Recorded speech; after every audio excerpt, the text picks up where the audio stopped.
Sa GMA na nga ba lilipat? Ang buong kwento tungkol dito mamaya na. Ay, naku, totoo ka. Yun ang Huwebes ang gabi na ngayon, ha?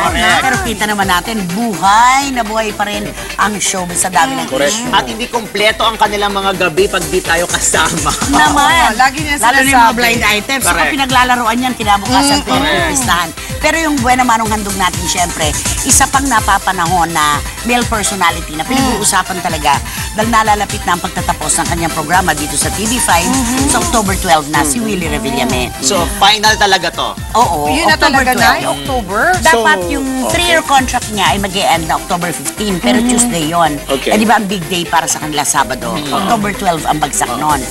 At itong kwento ng paglipat niya sa GMA ay ipinanganak nung minsang may makakita sa isang identified na tao sa kanya. Kilala mo yon si... Sino? Na may ka-meeting. Narinig ko. May ka-meeting na taga doon sa kabila. Oh. Siyempre, ang mga tao sa panahon Kinonect-connect. 1+1 yan. Okay, Diba? okay. Malay naman natin kung magpapapromote lang pala ng world tour. Diba? Eh sinabi kagad, doon pala lilipat. Pero definitely, hindi makakaagawan sa slot ng Itbulaga. Dahil kanila na talaga yung tanghali Correct. na yan.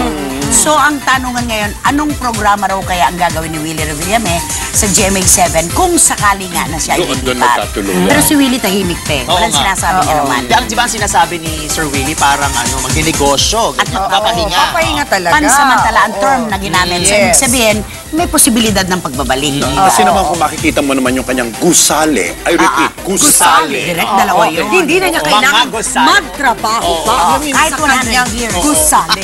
Pero Naime, gusto ko lang din pasalamatan si Willie at saka yung buong staff. Ay, oo. Lalo na si Jay Montelibano kasi yung isang naging bisita namin sa Tama. face-to-face, si Brenda. Isa sa mga pangarap niya ay makapanood ng live ng At show ni napanood Willie. ko siya nung Alam mo, nandun siya. tuwang-tuwa siya. Yung maliit na Oo, babae. yes. Oo, si Brenda. Oo. Bait yan si Jay. Si Jay. Ay naman, napaka mababang loob ni Jay Totoo. Montelibano. Yes. Kaya, Kaya ano man ang mangyari, saan man pa rin si Papi ng hangin, ika nga, andyan pa rin ang mga sumusuporta. Correct. Pero kung ako tatanungin mo, sana huwag siya mawala sa TV5. Oo nga. naman. Sana dito na lang siya. Yun na nga lang din. Diba? Nay. Sana magbago ang ihip ng hangin bago mag-October 12. Marami pang pwedeng Pwedeng mangyari. maganap yan mula ngayon hanggang sa October 12. Marami pa naman. Mahaba pa naman yung panahong yun. Oo.